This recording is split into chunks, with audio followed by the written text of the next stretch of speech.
오늘 말씀은 역대상 16장이 되겠습니다. 역대상 16장 봉독하겠습니다. 하나님의 궤를 메고 들어가서 다윗이 그것을 위하여 친 장막 가운데에 두고 번제와 화목제를 하나님께 드리니라. 다윗이 번제와 화목제 드리기를 마치고 여호와의 이름으로 백성에게 축복하고 이스라엘 무리 중 남녀를 막론하고 각 사람에게 떡 한 덩이와 야자 열매로 만든 과자와 건포도로 만든 과자 하나씩을 나누어 주었더라. 아멘. 처음에 다윗이 여호와의 궤를 모셔 오려고 했을 때 그때 생각하면 행사의 규모는 많이 줄었습니다. 그때는 어마어마하게 전국에서 3만 명의 군대를 모집해서 3천 명의 조약대가 팡파를 울리는 가운데서 아주 멋지게 그렇게 궤를 모셔오려고 했었는데 일단 첫 번째의 궤 모셔오기 프로젝트는 실패했었죠. 그리고 두 번째는 그 실패를 거울 삼아서 원인을 찾고 그리고 대안을 마련해서 그 궤를 모셨습니다. 그래 놓고 하나님 앞에 번제와 화목제를 드렸습니다. 온전히 깨끗하게 하기 위한 그러한 규례라고 볼 수 있고요. 화목제라고 하는 것은 이 기쁨을 온 백성들과 함께 기뻐하기 위해서 그렇게 한 거지요. 그렇게 화목제를 다 드리고 난 다음에는 모든 백성들에게 축복을 했습니다. 이 모든 일들이 하나님의 약속의 말씀대로 또 하나님의 은혜로 잘 이루어졌음을 온 백성들에게 선포하고 그래서 하나님의 그 복이 여러분 모두에게 있기를 바란다라고 축복을 했습니다. 그래 놓고 또 준비한 떡 그리고 야자 열매로 만든 과자 또 건포도로 만든 과자 이런 것을 모두 다 선물로 다 나눠주었습니다. 너무너무 기뻐서 정말 이런 행사라면은 나쁘지 않지요. 좋지요. 온 백성들과 함께 기뻐하는 일 그거는 참 좋은 일이죠. 이렇게 해서 참 좋은 시간을 가졌습니다. 자, 오늘 16장의 내용은 크게 1절로서 6절까지 여호와께 칭송하고 감사하며 찬양하자라고 하는 그런 내용이 되겠습니다. 그런 권면의 말씀이라고도 할 수 있겠죠. 자, 그리고 7절부터는 드디어 여호와를 찬양하는데 감사하며 찬송하는 그 내용이 있습니다. 이 찬양이라고 하는 것은 분명히 그 내용이 있어야 돼요. 내용이. 그래서 무엇에 대해서 감사하고 무엇에 대해서 하나님을 드높이는가 그거 내용을 좀 살펴보고요. 그리고 이것은 이러한 기쁨 이러한 하나님에 대한 찬양, 감사함 이런 것들은 앞으로도 계속 끊어지지 않았으면 좋겠어요. 그래서 다윗이 이 일을 아주 전담 일꾼들을 세웁니다. 그렇게 해서 항상 여호와를 찬송하도록 그래서 이 기쁜 일이 계속 이어지도록 이렇게 하는 내용을 이제 살펴보도록 하겠습니다. 자, 먼저 1절로 6절에서는 여호와께 찬송하고 감사하며 찬양하는 그런 내용이 되겠는데요. 자, 지금 방금 이렇게 기쁜 화목제를 드리고 온 백성과 함께 기뻐했다는 얘기를 했지요. 자, 그래 놓고 4절 또 레위 사람을 세워 여호와의 궤 앞에서 섬기며 이스라엘 하나님 여호와를 칭송하고 감사하며 찬양하게 하였으니 칭송하고 감사하며 찬양하게 했다. 그런 얘기가 있습니다. 그래서 이 칭송, 찬송, 찬양, 감사 이런 내용에 대한 설명을 잠깐 언급하고 넘어가는 게 좋을 것 같아서 일단 좀 적어왔습니다. 제가 일부러 한문을 적었는데 한문에는 뜻이 담겨 있으니까요. 그 뜻을 알기 위해서 일부러 한문으로 적었습니다. 여기 칭송이라고 그랬는데 칭이라고 하는 거는 이름을 칭한다는 얘기잖아요. 그리고 송은 기린다는 얘기예요. 그러니까 하나님의 이름을 부르면서 그 이름을 기리는 거예요. 그걸 칭송이라고 얘기를 해요. 그리고 찬송이라고 하는 것은 이거는 기릴 찬자에다가 기릴 송자입니다. 하나님을 기념하고 하나님의 언약의 말씀을 기억하고, 그러니까 기억하고 기념하고 그리고 기리고, 계속 그 하나님의 말씀을 잊지 않기 위해서 하는 일들이 일종의 찬송이라고 할 수가 있겠습니다. 그리고 이 찬양이라는 말, 이 양자는 아주 드높인다는 얘기예요. 그래서 하나님의 그 역사를 기리면서 동시에 그 하나님을 아주 드높이는 거죠. 하나님의 위대하심을 드높이는 거죠. 우리 말로 만약에 이해를 한다면은, 우리 쉽게 생각하자면은 하나님의 놀라운 역사에 대해서 막 칭찬을 하는 거예요. 근데 뭐 사람이 하나님을 칭찬한다는 말이 좀 어폐가 있는데, 놀라운 역사를 보면은 와, 대단해, 정말 놀랍다, 정말 위대해, 이렇게 말할 수 있잖아요. 그렇게 말하는 형식이 일종의 찬양이라는 거죠. 그리고 감사라고 하는 것은 이렇게 하신 거에 대한 하나님이 하셨다는 것을 깨닫고 또 그것을 내 마음으로 느끼고 감동을 받고, 이 사라고 하는 것은 어떤 사례한다 또는 보답한다, 그런 의미거든요. 그러니까 하나님의 은혜를 깨닫고 그것이 너무너무 감사하다, 고맙다, 고마움을 마음 가득히 느끼고 감동하고, 일종의 감동이라고 말할 수 있겠어요. 감동하면서 거기에 대해서 어떻게 보답할까, 이런 마음으로 정말 하나님 앞에, 하나님이 나에게 이만큼의 엄청난 복을 주셨는데 여기에 대해서 나도 뭔가 하나님께 드리고 싶다, 이런 마음, 그게 이제 감사의 마음이에요. 감사의 마음. 자, 5절입니다. 자, 이런 일이 한 번 하고 끝나는 게 아니라, 물론 지금 하는 거는 한 번 하는 거죠. 지금 하는 거는 이 행사를 위해서 하는 일이에요. 행사를 하기 위해서 누구를 제일 앞장 세웠냐면은 5절에 보니까 아삽은 우두머리요, 그 다음은 스가랴와 여히엘과 스미라목과 여히엘과 마따디아와 엘리압과 브나야와 오벳 에돔과 여히엘이라. 예, 지금 하나님을 찬양하고 그리고 모든 백성들과 함께 기쁘게 마치 축제하듯이 그렇게 할 때에 거기에 그 모든 일을 지휘하는 지휘관이 누구냐면 쉽게 말하면 아삽이에요. 이 아삽은 이 노래나 이 찬양에 대해서 굉장히 지식도 있고 지혜도 있는 사람이에요. 그래가지고 나중에 보면 시편에 이 아삽의 시가 많이 적혀 있습니다. 그래서 이 아삽은 정말 시인이고 작곡도 하고 또 지휘도 하고 이런 사람인 것 같아요. 음악에 대해서 굉장히 뭔가 있는 사람이에요. 이 사람을 우두머리로 세워가지고 이 일을 했다, 그 말이죠. 그 밖에 또 비파와 수금을 타고 아삽은 재금을 힘있게 치고 제사장 브나야와 야하시엘은 항상 하나님의 언약궤 앞에서 나팔을 부니라. 예, 여기 수많은 사람의 이름이 나오는데 그 사람들은 하나의 악기를 전문적으로 탈 수 있는 사람들이에요. 탈 수 있는 사람들이고, 제사장 브나야와 야하시엘은 또 나팔을 부는 자예요. 나팔이라고 하는 것은 어떤 신호를 보여주는 것이거든요. 다시 말하면 지금 하나님을 찬양하는데도 시작은 아마 어쩌면 나팔로 시작할 거예요. 나팔로 시작하고 마치는 것도 나팔로 끝낼 수 있고요. 예, 이렇게 해서 각기 전문적인 그 악기를 다루면서 하나님을 드높이는 거죠. 그러니까 하나님을 찬송하고 칭송하고 그리고 하나님을 드높이고, 자, 그리고 그 하나님 앞에 정말 감사하는 마음으로 온 마음과 뜻과 정성을 다해서 하나님을 드높이는 이 일을 하고 있습니다. 이 일을 하는데 거기에 악기가 동원이 되는 겁니다. 악기를 동원한다고 하는 것은 그 감동을 배가시키는 겁니다.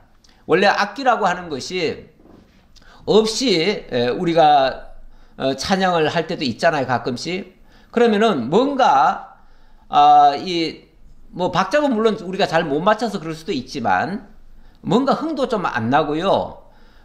뭔가 감동이 거기에 담겨 있질 않아요. 그런데 악기가 함께 어우러지면 이걸 상승작용한다고 그러죠. 상승작용이 일어나요. 그래서 작은 말씀에도 더욱 감동이 되어지고 이렇게 되어지죠. 그래서 이것을 또 의도적으로 또 그렇게 하시려는 분들도 가끔 있어요. 사실은 이게 다 우러나서 해야 되는 거거든요. 진짜 하나님의 놀라운 역사가 발견되어지고 깨달아지고 믿어지고, 그래서 거기에 정말 내가 감사하기 위해서, 그리고 하나님을 찬양하는데 나의 힘과 정성과 내 모든 감동을 정말 하나님께 돌리고 싶어가지고 그렇게 하기 위해서 악기를 동원하는 것은 어찌 보면 자연스러운 일이에요. 그런데 인위적으로 별로 감동도 안 되는 일을 가지고 막 감동을 불러일으키려고 어거지로 막 찬양으로 막 때리듯이 그렇게 쾅쾅쾅쾅쾅 그러면서 하는 거, 이런 거는 좀 약간은 막 흥분을 시키기 위해서 하는 거죠, 일종의. 그렇게 하는 것은 좀 바람직해 보이지는 않아요. 그래서 악기도 어떤 면에서는 좀 조용하게, 좀 잔잔하게, 또는 뭔가 깊이 있게 생각할 수 있도록, 우리가 노래를 해도요, 찬양을 해도 내용이 들어와야 되잖아. 일단은 내용이 들어오면서 그 내용을 배가시키는 건 괜찮지만 막 너무 강렬한 음악은요, 도대체 가사를 모르겠어요. 가사를. 저는 요즘 뭐 아주 뭐 대히트를 치고 있는 노래들, 젊은이들이 부르는 그런 노래들, 가사를 아무리 좀 새겨서 들어보려고 해도 가사가 들려지질 않아요. 너무 빠르게 하고 거기다가 막 비트가 너무 강해가지고 그런 것 때문에 이 가사 전달이 안 돼요. 그러니까 제 귀가 좀 어두워서 그럴 수도 있겠지만 어쨌든 아니 누구든지 다 알아들어야 맞는 게 아니겠어요? 누구든지 들려지고 깨달아지고 믿어지고 뭐 이래야 되는 거 아니겠어요? 그런데 너무 강렬한 음악은요, 사운드가 너무 강하면은 그 가사 전달이 안 돼요. 가사 전달이 없으면은 내용이 없어요. 내용이 없으면은 뭐가 감동인지를 모르겠어요. 그 음악 자체가 그렇게 감동을 준다고는 말할 수 없어요. 물론 음악도 굉장히 참 예쁜 음악이 있긴 있어요. 있기는 있지만 거기에 내용이 정말 아름답게 담겨 있어야, 하나님의 영광을 찬양하는 내용이어야 진짜 감동이 아니겠어요? 뭐 세상 노래야 뭐 그렇다고 쳐고, 그건 뭐 흥분시키는데 목적이 있으니까 그렇게 한다고 쳐도 우리 기독교는 그렇게 하는 게 아니잖아요. 이 음악이라고 하는 것도요, 시와 찬미와 음악 이런 것들 있잖아요. 이런 것들도 어떻게 보면은 복음을 증거하기 위한 수단, 방편이지 그 자체가 목적이 될 수는 없어요. 그러니까 하나님을 제대로 알게 하고 복음을 깨닫게 하려면은 가사 전달부터 돼야 되는 거 아니겠어요? 가장 기본적으로. 그런 의미에서 음악도 뭔가가 좀 이렇게 질서 있게 만들어져야 된다. 안 그러면은 이거 소음이 됩니다. 음악이 아니고 소음이에요, 소음. 자, 그렇게 보시면 되겠고요. 자, 우리가 하나님을 찬송하는 것은요, 어찌 보면 우리 인생들의 본분이에요, 본분. 하나님이 원래 인간을 지으실 때도 당신을 찬송하기 위해서 지었다고 말씀하지 않았나요? 이사야에 보면 그랬죠. 그래서 우리가 하나님을 제대로 깨닫고 하나님을 높이고 하나님의 그 이름을 드높이는 것은 우리가 마땅히 할 일입니다. 그래서 시편 내용 몇 가지를 좀 가져와 봤는데요, 우리 하나님이 어떻게 하기를 기뻐하시는가를 좀 보려고요. 103편입니다. 내 영혼아 여호와를 송축하라. 내 속에 있는 것들아 다 그의 거룩한 이름을 송축하라. 여기는 하나님을 송축하라 그러네요. 그 은혜를 사실은 기리면서 하는 것을 또 송축이라고 말씀드릴 수 있겠지요. 자, 그런데 그렇게 송축할 때에 내 속에 있는 것들아 다 그의 거룩한 이름을 송축하라. 하나님이 자기 이름을 걸고 우리에게 행하신 일들이 있습니다. 사실 우리가 하나님의 행하신 역사가 아니면은 우리가 살며 기도하며 존재할 수가 없습니다. 그러니까 그 사실을 깨닫고 나면 나의 모든 것이 하나님의 은혜의 영광을 찬양할 도구가 되는 것이 마땅합니다. 그래서 여기는 무슨 악기를 가지고 찬양하는 얘기는 아니에요. 하지만 나의 모든 손, 발, 입, 눈, 코 모든 것을 동원해 가지고 정말 하나님을 찬양할 수 있는 거예요. 그래서 내 속에 있는 것들아 다 그의 거룩한 이름을 송축하라.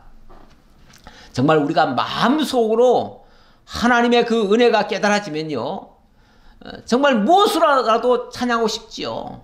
찬양이 저절로 나오죠. 어떨 때는 콧노래처럼 나오잖아요. 무슨 일을 하면서도 내 입술 속에서, 입술이 아니라도요, 입술은 뻗긋 안 해도 내 마음 속에서 막 찬양이 터져 나옵니다.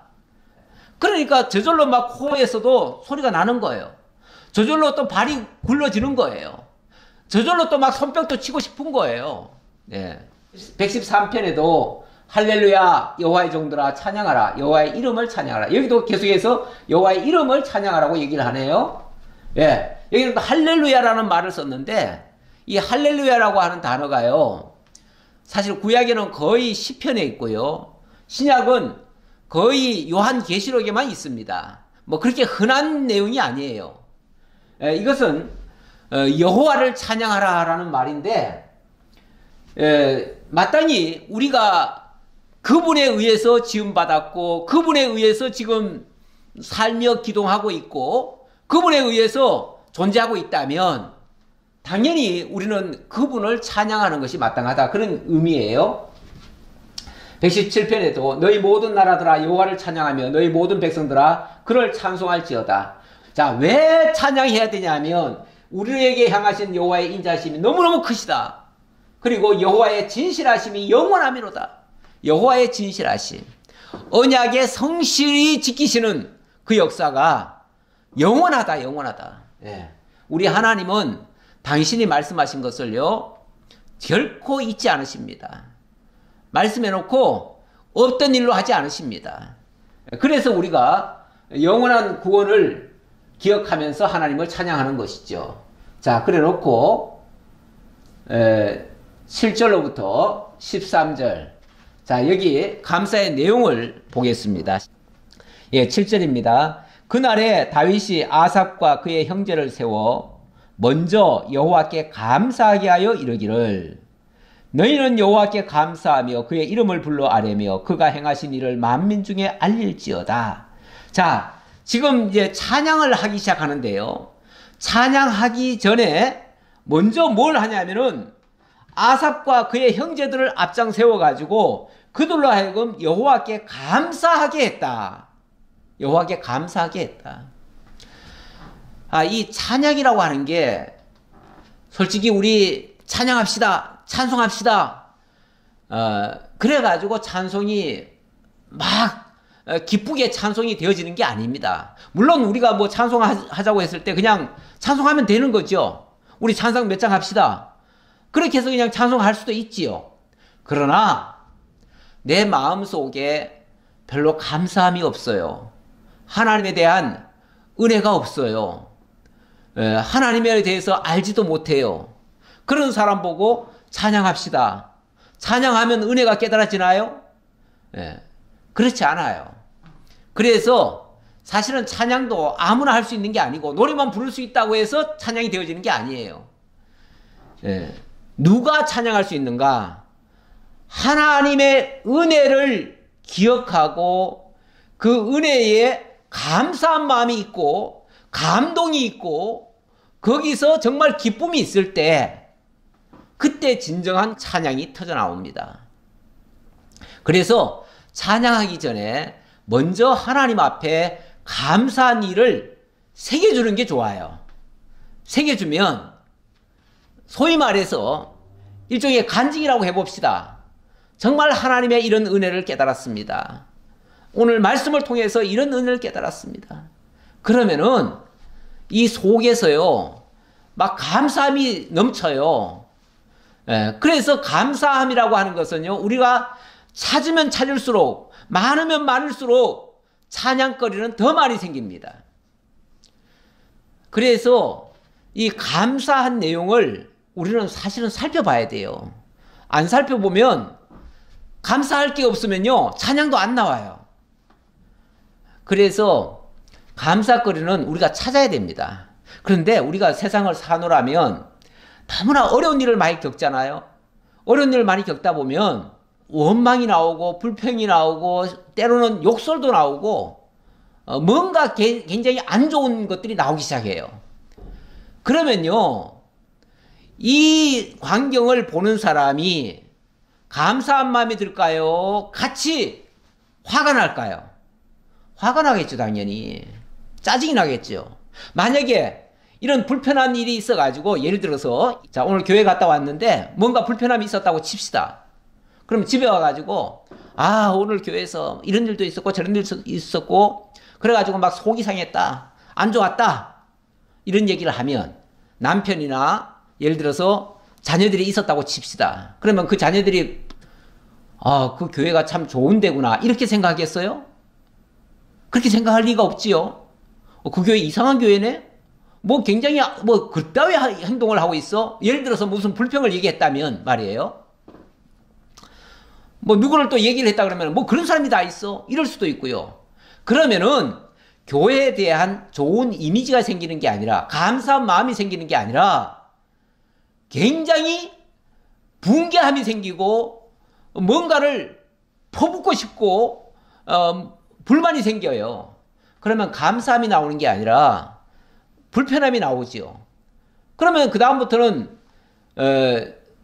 당연히 교회도 안 나오겠지만 나가는 사람마저도 못 가게 할 수도 있어요.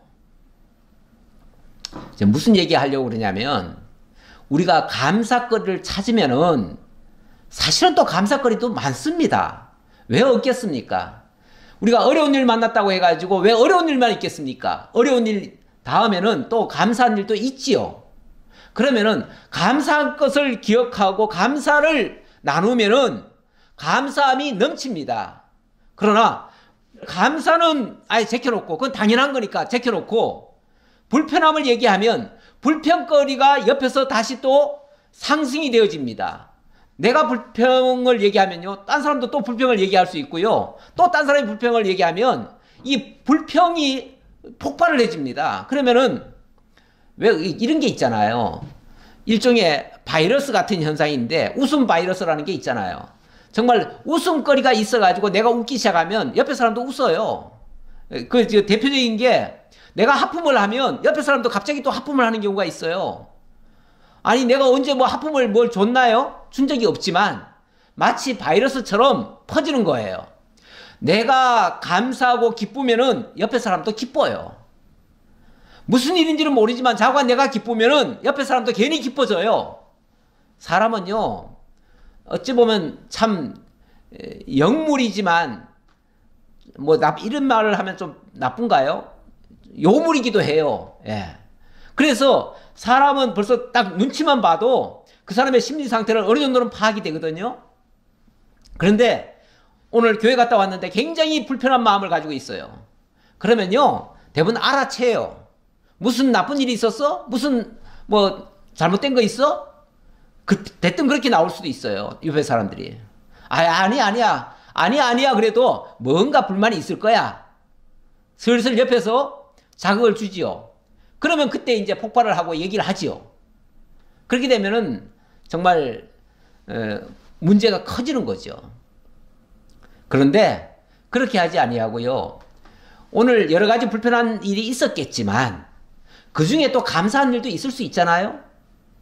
감사한 일을 생각하고 그 감사한 것을 떠올리면요, 불편했던 것들은 자연스럽게 다 사라지고요, 내가 감사한 마음을 가지면 옆에 사람들도 다 감사함이 나와요. 쉽게 말하면 감사 바이러스가 걸리는 거예요. 그러면은 모두가 다 기뻐지고요, 그러면은 그 다음에 하는 모든 일들도 감사함으로 넘치게 돼요. 그래서 먼저 여호와께 감사하게 했다. 감사부터 먼저 하게 했다 그 말이죠.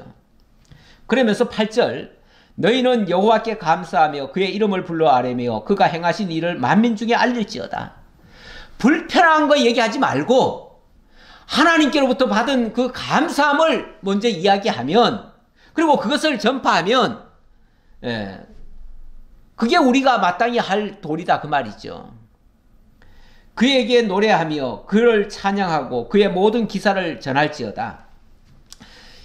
그에게 노래하며, 자, 결국 하나님을 드높이라 그 말이죠. 하나님을 드높이고 하나님을 칭송하고 하나님의 이름을, 하나님이 하신 일을 전하고, 그러니까 아까 그랬죠. 찬양, 찬송 뭐 이런 것들도 다 하나님의 기사를 전하는 도구입니다. 다시 말하면 복음의 도구예요. 복음의 도구예요. 우리가 하나님의 놀라운 능력을, 그 은혜를 전파하는데 말씀으로 전파할 수도 있지만 때로는 찬양으로도 전파할 수 있어요. 특히 구약 시대에 성경이 기록되기 전에는요, 하나님의 말씀이 뭘로 계승이 됐냐면 이 노래라고 하는 형식 또는 시, 이런 형식으로 전승이 됐어요.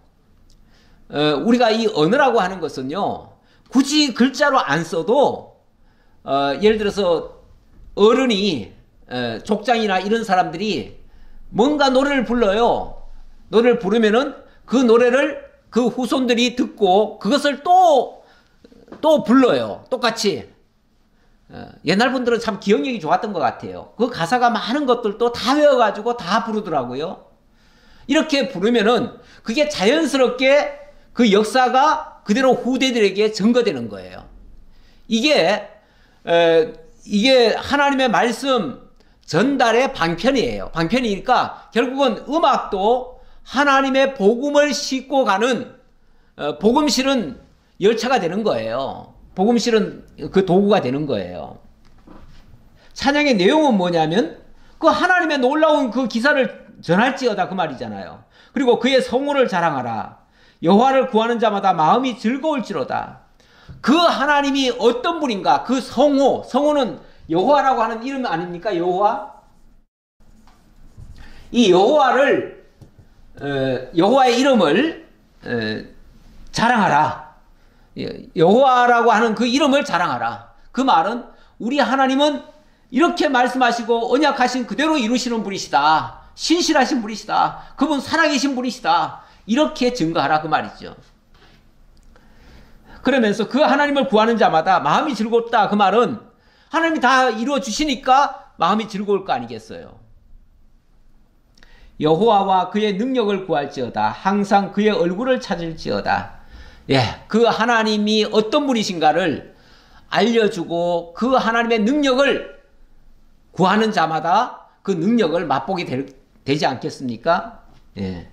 그의 종 이스라엘의 후손 곧 택하신 야곱의 자손 너희는 그의 행하신 기사와 그의 이적과 그의 입의 법도를 기억할지어다. 기억할지어다.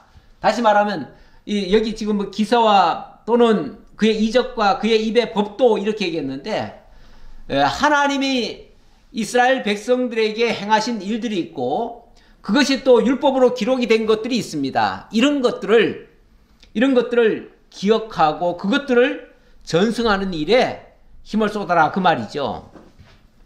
그는 여호와 우리 하나님이시라. 그의 법도가 온 땅에 있도다. 이 하나님의 말씀이 기록이 돼서 우리들에게 전승이 될 수도 있지만 음악을 통해서도 사실은 이 당시만 해도 그렇게 하나님의 말씀이 모세오경 외에는 많이 기록되지는 않았습니다. 물론 뭐 일부는 기록이 됐지만 오늘 우리처럼 이렇게 많이 하나님의 말씀을 접할 수는 없었습니다. 그러다 보니까 나중에 보면은 하나님의 말씀이 전승이 안 될 때가 있어요. 안 될 때는 까마득하게 잊어버리잖아요. 까마득하게 잊어버리고 정말 망령된 행동들을 하게 되는데 그러다가 율법책이 어디서 발견돼요. 그러면 그 율법책을 보니까 우리가 이렇게 잘못했구나 하고서 반성하게 되지요. 그런데 어쨌든 이런 게 비록 글로 다 기록이 안 됐더라도 음악을 통해서도 전승이 될 수가 있다. 자, 이렇게 말씀드릴 수 있고요. 너희는 그의 언약 곧 천대에 명령하신 말씀을 영원히 기억할지어다. 예, 우리 하나님의 언약은요 천대에 명령하신 말씀이에요. 예, 사실은 시간적으로도 봐도요 지금 이 찬양이 언제 나오는 찬양이냐면은 다윗 시대거든요. 다윗 시대인데 다윗 시대로부터 거슬러 올라가 보면 천년 전에 아브라함에게 하나님이 언약하셨어요. 그러니까 아브라함에게 언약한 것이 천년 후에 다윗에게 이루어지는 거예요. 그러니까 천대에 명령하신 말씀이죠. 그렇게도 이해할 수 있는 거죠. 물론 여기에 꼭 곧 천년이라는 얘기는 아니지만 우리 하나님은 한 번 말씀하신 것이 천년이 지나도 변치 아니하고 이루어진다. 그런 의미에서의 천대가 되겠죠. 그러면서 또 그 천대라고 하는 것은 다른 말로 하면은 영원히 기억할지어다 그랬는데 그 천대라고 하는 것은 무궁무진하게 긴 세월 동안에도 하나님의 언약은 변함없이 이루어진다라고 하는 뜻입니다. 그러면서 이것은 아브라함에게 하신 언약이며 이삭에게 하신 맹세이며 이는 야곱에게 세우신 율례 곧 이스라엘에게 하신 영원한 언약이라. 그렇죠. 이 아브라함에게 주신 언약, 아브라함에게 사실은 하나님께서 나라와 그 의에 대한 언약을 하셨죠. 하시고 또 맹세라고 그랬는데 사실은 뭐 언약이나 맹세나 같은 말이에요. 같은 말인데 언약을 하실 때에 하나님이 자기 이름을 걸고 하셔요. 그런 의미에서 맹세다 그 말이에요. 근데 하나님이 내가 너의 자손을 통해서 반드시 나라를 세워주겠다 이렇게 말씀하신 거 아니겠어요? 그런데 아브라함이 그 당시는 사실 자식을 낳지 못했었어요. 그런데 하나님께서 반드시 사라의 몸에서 날 자에게 내가 이 나라를 세워주겠다라고 얘기를 했으니까 그게 맹세라고 말이죠. 맹세로 언약하신 것이고 나중에 또 야곱에게 세우신 율례 그랬는데 이 야곱의 자손들에게는 하나님께서 뭐 똑같은 그 언약의 계승이긴 하지만 표현이 조금씩 달라요. 하나는 언약이고 하나는 맹세고 하나는 지금 율례라고 얘기를 했는데 율례란 말은 다른 말로 하면 율법이죠. 율법인데 야곱의 자손들이 나중에 애굽에서 나와가지고 시내산에 가서 하나님의 말씀을 받잖아요. 그런 의미에서의 율례다. 그렇게 보시면 되겠습니다. 그런데 결과적으로는 다 하나님이 아브라함에게 주셨던 그 언약 속에 다 들어있는 내용이에요. 그것이 시대마다 조금씩 달라 보이기는 해도 결국은 한 뿌리에서 나온 그 언약의 성취예요. 이르시기를 내가 가나안 땅을 내게 주어 너희 기업의 지경이 되게 하리라 하셨도다. 자, 하나님께서 그 율법을 주시고 그리고 가나안 땅을 반드시 정복하게 하시겠다라고 하셨는데 이 말은 아니 가나안 땅에 들여보내시려면 그냥 막 들어가게 하셔야지 왜 율법이라고 하는 걸 거쳐서 들어가게 하시나요? 그것은 거룩한 백성으로 만들어 가신다고 하는 하나님의 의도가 거기에 담겨 있습니다. 그때에 너희 사람 수가 적어서 보잘것이 없으며 그 땅에 객이 되어 이 민족에게서 저 민족에게로 이 나라에서 다른 백성에게로 유랑하였도다. 예, 이거는 이제 그 야곱의 자손들이 사실은 뭐 많지 않았어요. 예를 들어서 이게 많다 적다라고 하는 거는 어딘가 비교를 해야 되는데 뭐와 비교할 수 있냐면 예를 들어서 에서 자손과 야곱의 자손을 비교하면요. 에서는 몇 대 안 가서 그 에돔이라고 하는 나라를 정복을 하고 거기다 나라를 세웁니다. 그래서 엄청나게 부강하거든요. 근데 그때까지 야곱은 그때까지 나라는커녕요 겨우 75명밖에 안 됐어요. 온 가족이 다 해서 75명밖에 안 됐는데 그들이 그것도 또 기근을 만나가지고 도저히 가나안 땅에 살 수가 없어요.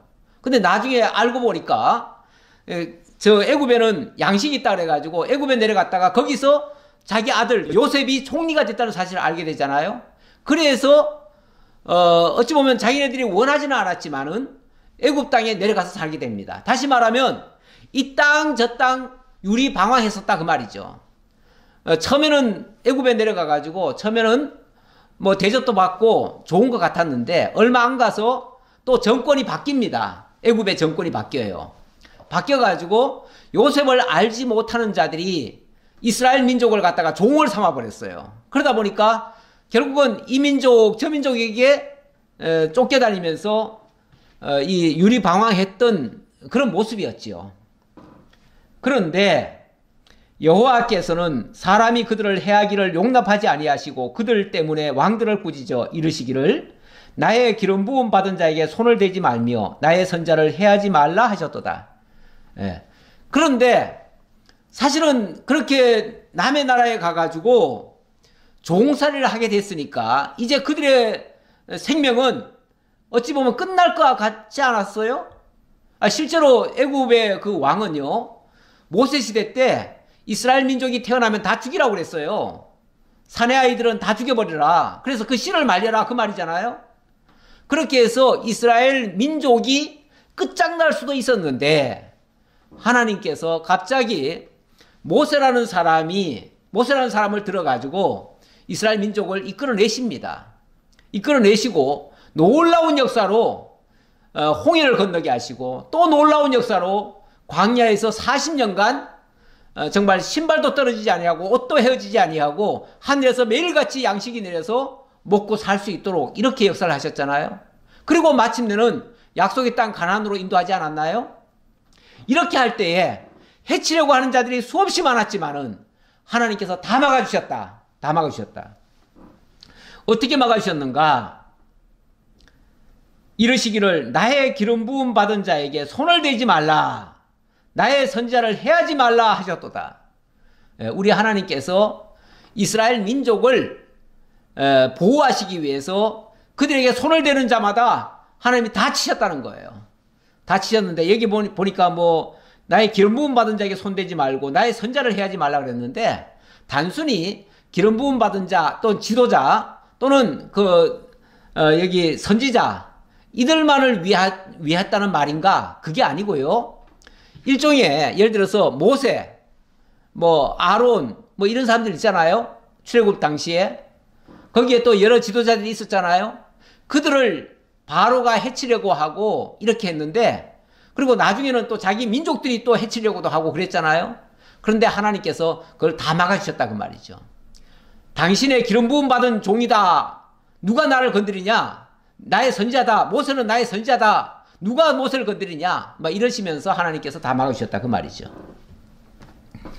자, 이렇게 한 하나님의 역사를 조금만 새겨들으면요, 어찌 이것이 감사함이 아니겠습니까? 그 은혜로 말미암아 오늘 자기들이 지금 존재하고 있는데요.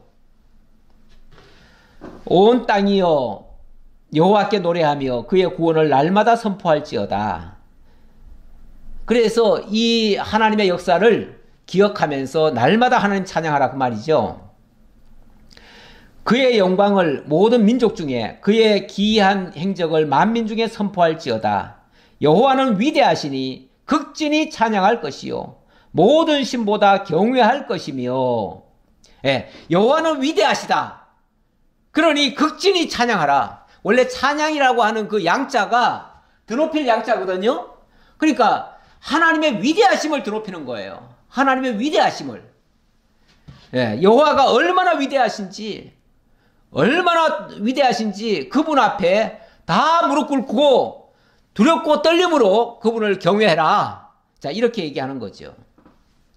만국의 모든 신은 헛것이나 여호와께서는 하늘을 지으셨도다. 이 말은 이 세상 어떤 나라든지요, 다 자기들의 신이 있습니다. 자기들을 보호하는 신이 있다라고 생각을 해요. 근데 사실은 그건 다 가짜지요. 가짜고 헛거지요. 헛신이죠. 헛신인데, 그래서 세상 만국에서 섬기고 있는 모든 신들은 다 헛것이나 여호와께서는 하늘을 지으셨다. 이 말은 천지의 대주제시다 그 말이죠. 천지의 대주제시다. 이 천지 만물 삼라만상이 다 그분에 의해서 지어졌고 그분에 의해서 지금 운행되어지고 있습니다. 근데 이 사실을 깨달으면 우상, 헛된 신 그런 것들 안 따르겠죠. 근데 이 신을 모르면은 그것들을 쫓게 돼 있습니다. 사도행전 17장에 보면은 그 아덴 사람들, 그들이 온갖 신들을 다 섬기는데 그 뭐 신을 알아가지고 섬기는 게 아니에요. 신을 모르니까 정말 모르는 신이지만은 혹시 있을까 해가지고 별의별 신을 다 섬깁니다. 그런데 그것들은 다 헛거고요. 그래서 사도 바울이 진짜 참신을 내가 알려주겠다면서 천지의 대주제이신 우리 주 하나님은 이 천지 만물을 다 지으신 분이시고 손으로 지은 전에 계신 분이 아니고 모든 것을 생명과 호흡과 모든 것을 다 공급하시는 분이시다. 이렇게 얘기를 하죠. 바로 그런 내용과 같은 내용이에요. 존귀와 위엄이 그의 앞에 있으며 능력과 즐거움이 그의 처소에 있도다. 여러 나라의 종족들아 영광과 권능을 여호와께 돌릴지어다. 여호와께 돌릴지어다. 예, 당연히 이 찬양을 받으시고 이 영광을 거두실 분은 유일하게 하나님 한 분밖에 없습니다. 그러니까 그분에게 돌려라. 다른 신에게 돌리지 말고 그분에게 돌려라. 그분이 진짜 참신이시다. 이걸 깨우쳐 주는 것이 이 찬양의 내용이기도 합니다. 여호와의 이름에 합당한 영광을 그에게 돌릴지어다. 제물을 들고 그 앞으로 들어갈지어다. 아름답고 거룩한 것으로 여호와께 경배할지어다. 예, 여호와의 이름에 합당한 영광을 하나님께 돌려라. 이러려면요, 하나님이 어떤 분이신가 알아야 되지 않겠어요? 하나님 능력을 깨달아야 되지 않겠어요? 하나님의 지혜를 발견해야 되지 않겠어요? 예. 그걸 제대로 깨닫고 찬양하라고 말이죠. 그러니까 덮어놓고 노래하라는 얘기가 아니고요. 정말 하나님의 하시는 일, 그것을 깨닫고 찬양을 해야 됩니다. 그러기 위해서 우리 개혁교회는요, 그래서 말씀 중심으로 합니다. 말씀 중심.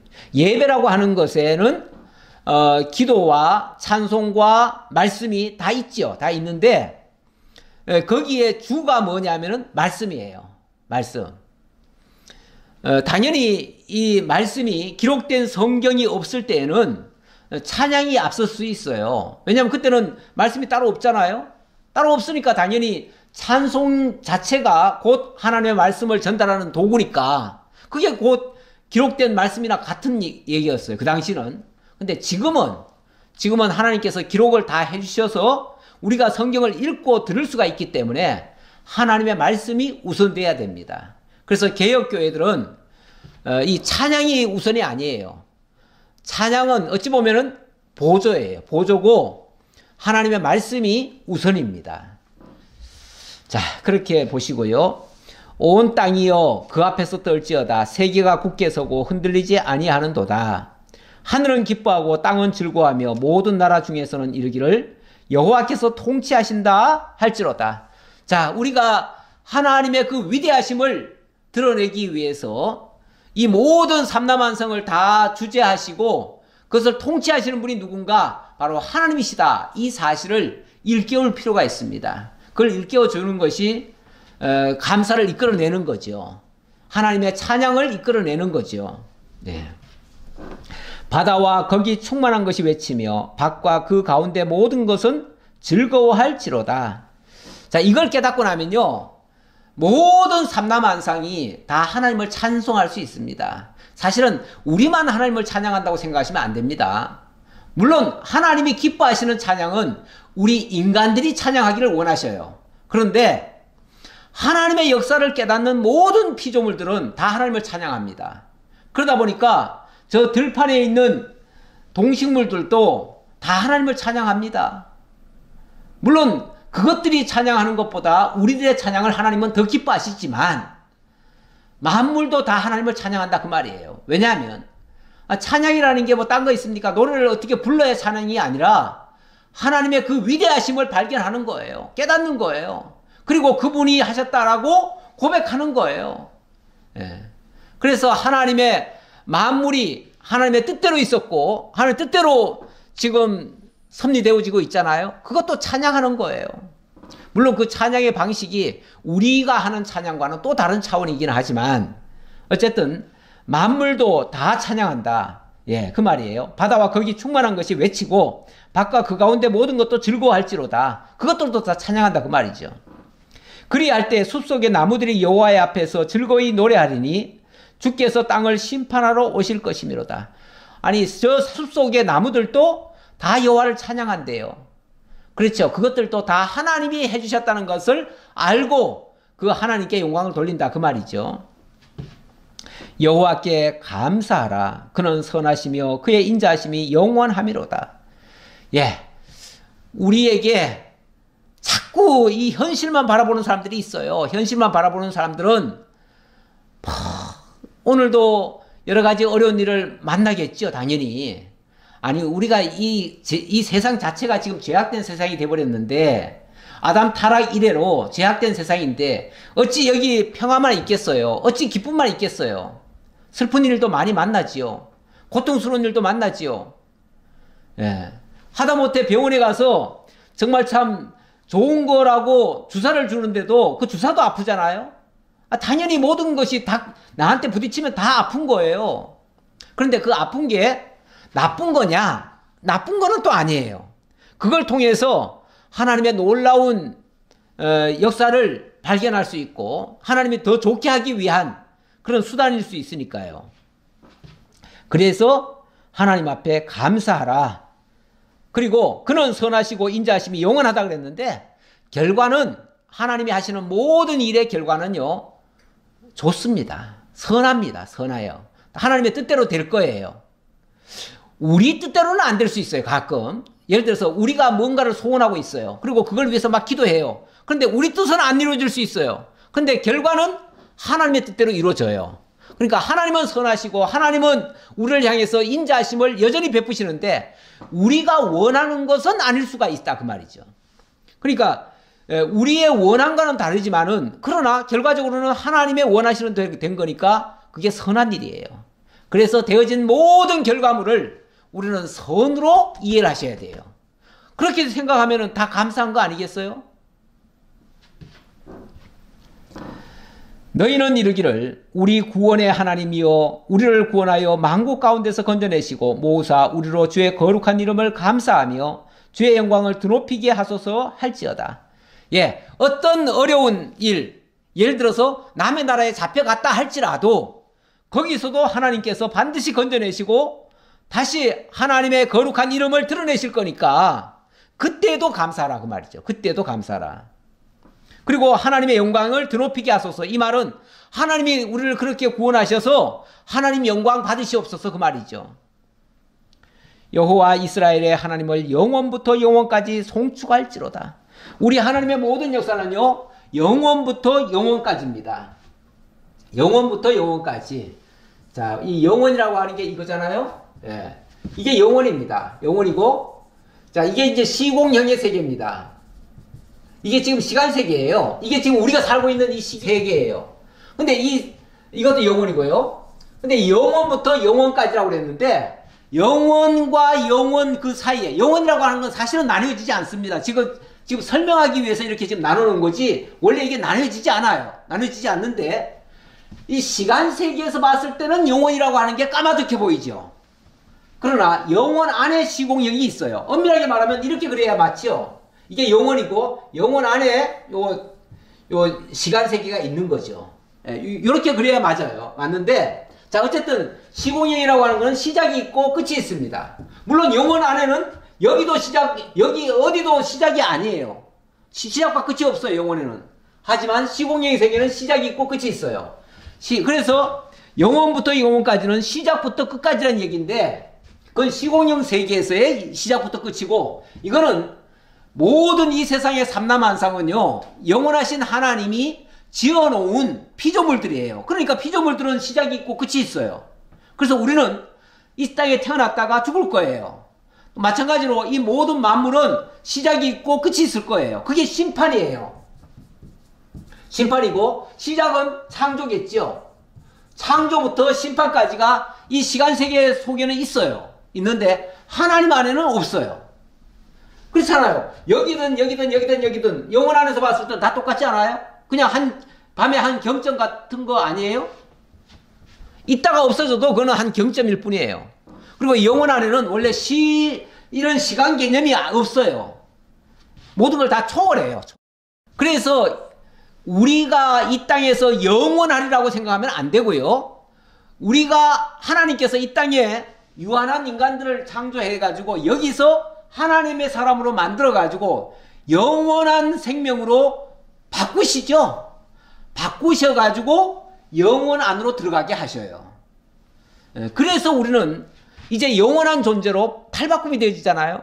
이게 얼마나 감사한 일입니까? 그런데 이 땅에서 예를 들어서 이 땅에서 어떤 고통을 받았다고 칩시다. 무슨 상관이 있어요 이게? 우리가 영원 안으로 들어갈 건데.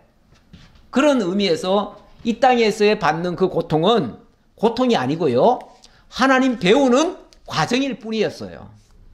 그래서 오히려 감사거리밖에 없다 그 말이죠.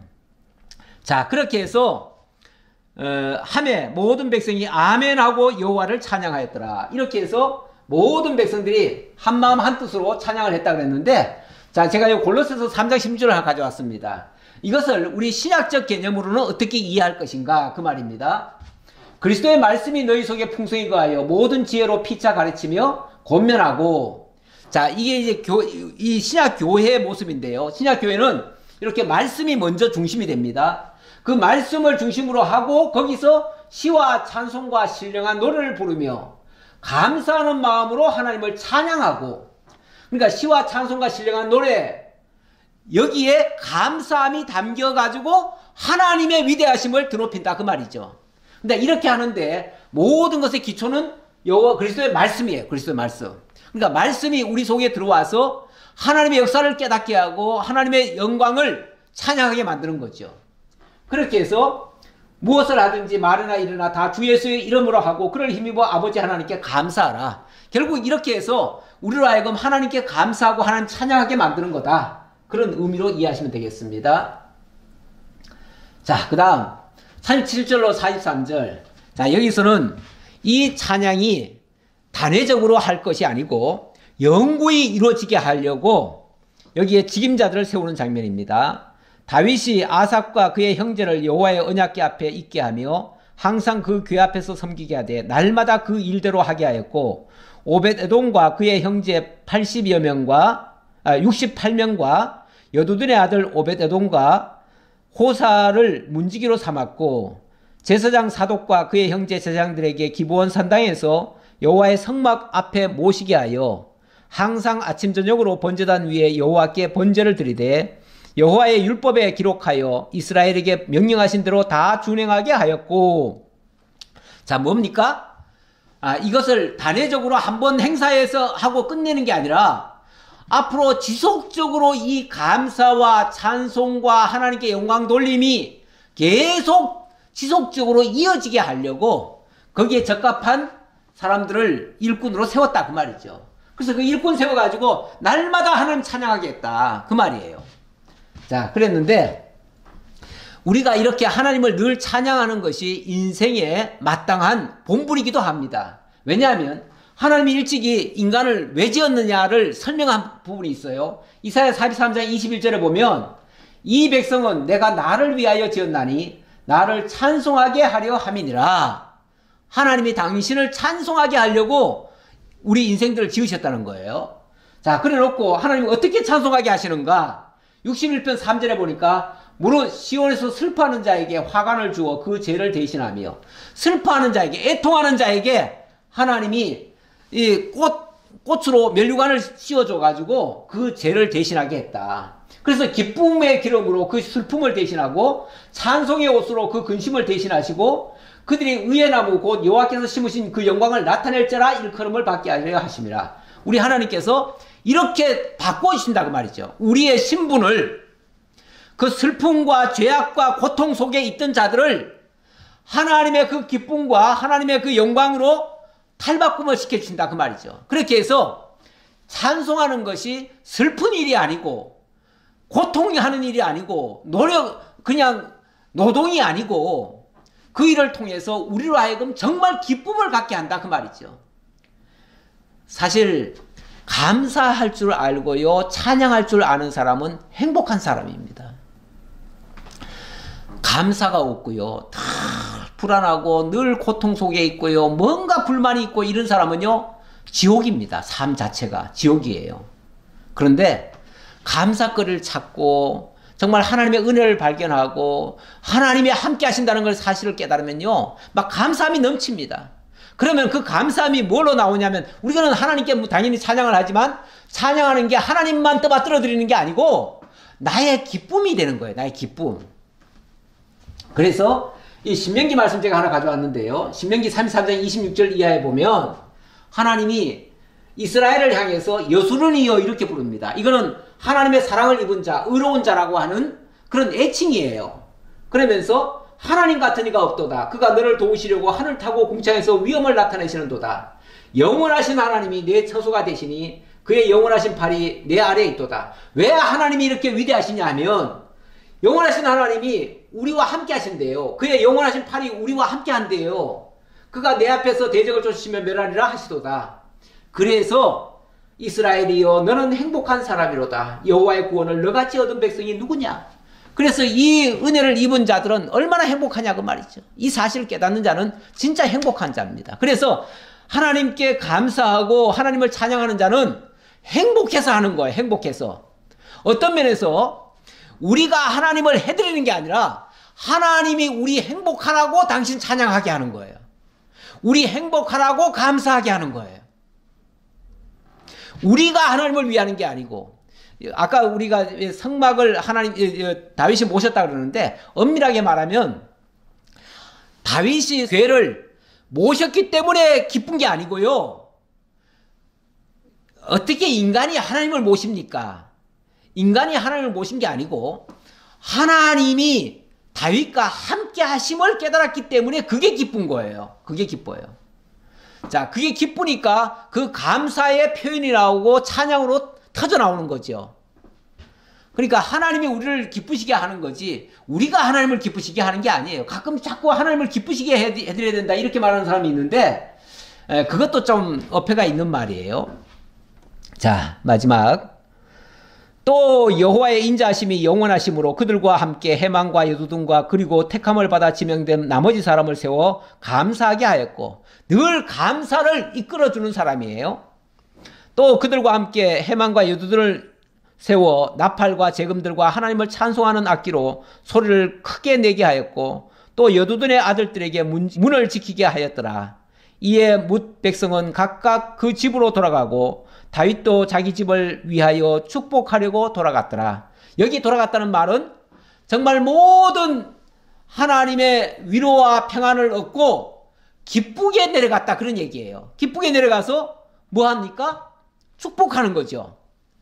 하나님이 우리를, 먼저 깨달은 우리를 세상으로 보낸다고 합니다. 뭐 하러요? 세상을 축복하라고요. 세상의 제사장 되라고요. 예, 우리가 하나님을 찬양하는 백성들은 또 세상도 축복하는 사람이 되어집니다. 예, 그렇게 살게 하시려고 하셨다라는 얘기고요. 결국 우리로 하여금 하나님께서 이렇게 찬송하는 백성이 되게 하려고 일찍부터, 영원 전부터 하나님이 우리를 택하셨고, 그리고 마침내 그의 은혜의 영광을 찬송하게 했다라는 말씀, 에베소 1장 3절 이하의 말씀을 가져왔습니다. 이 말씀 기억하시면서 늘 하나님 앞에 감사하고, 그 감사하려면 감사거리를 찾아야 돼요. 우리 찬송가에 보면 그런 거 있죠. 네 받은 복을 세어보아라. 우리가 받은 복을 세워보면요, 감사거리가 넘칩니다. 그런데 내가 하나님께로부터 받은 복이 없다고 생각하면요, 나는 지지로도 복이 없어. 왜 모든 사람이 나를 미워할까? 왜 나는 이 일이 안 될까? 이렇게 생각하면요, 자기는 복받은 사람이 아니고 저주받은 사람 같아요. 그런 사람은 늘 불만이에요. 누구 때문에 내가 이렇게 어려움을 당하고 있어? 이렇게 생각해요. 그러면 남에게 좋은 말이 나가는 게 아니라 독설이 나가고 슬프고 괴로워요. 이런 사람에게는 감사거리도 없습니다. 행복하지 않아요. 불행해요. 그러나 정말 하나님의 은혜를 깨닫는 사람은요, 행복한 자입니다. 이스라엘아, 너는 행복한 사람이로다. 이런 말씀 들으시려면 늘 감사거리를 찾는 우리가 모두가 되었으면 좋겠습니다. 아버지, 감사합니다. 오늘도 저희들에게 진정한 행복이 무엇인가를 다시 한번 깨닫게 하시려고 우리에게 말씀으로 하나님의 놀라운 능력의 영광을 발견케 하시고, 또 감사하게 하시고 하나님을 찬양하게 하십니다. 이렇게 하는 자들이 진정한 행복자라는 것을 다시 한번 깨달았습니다. 늘 우리 속에서 원망 불평거리들은 다 사라지게 하시고 오직 하나님께로부터 받은 복을 헤아리며 늘 감사하며 하나님 찬양하는 하나님의 친백성들 다 되도록 인도해 주옵소서.